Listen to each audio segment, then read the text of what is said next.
Hi everyone, welcome to Happy Hour with Brown Girls. This is your host Kathy Thakur. And this is Daman Tivana making quarantine drinks with you. Today's drink is called Long Island Iced LGBTeaQ. It is inspired by Pride Month, which is June every year.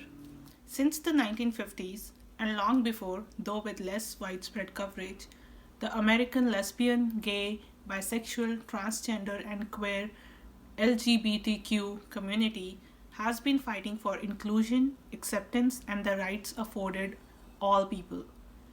After decades of small and large victories, the movement continues to gain more allies and greater visibility. There are still battles to be fought for visibility, acceptance, and equal rights on all fronts. The LGBTQ community and their allies continue to rally against so called bathroom bills, discrimination in employment, and damaging social stigma. But every day, LGBTQ crusaders, activists, volunteers, and allies make headway in their fight, and slowly we are moving toward a more accepting society. Acknowledgement, tolerance, and acceptance. Let's drink to that. For this cocktail, we'll need some tequila, vodka, rum, gin, Cointreau, lime juice, and some cola. Now let's go ahead and make this cocktail with Daman. To a mixing glass, we will add 3/4 ounce of vodka, 3/4 ounce of gin, 3/4 ounce of white rum, 3/4 ounce of tequila, 3/4 ounce of triple sec, and half ounce of lemon juice.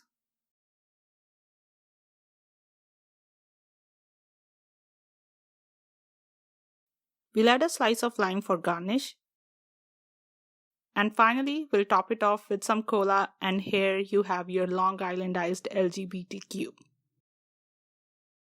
So this is Long Island Iced LGBTQ. Cheers! Cheers! It tastes very strong. It is strong. It's a blend of what, five liquors, I think. Yeah. In a way, like how the whole LGBTQ is a diverse group of people of different gender spectrums and sexualities. This is a blend of different liquors, I think. Yeah, and like it is written in the book as well that you've got yourself everything under the rainbow in one tall glass, which makes sense. Right?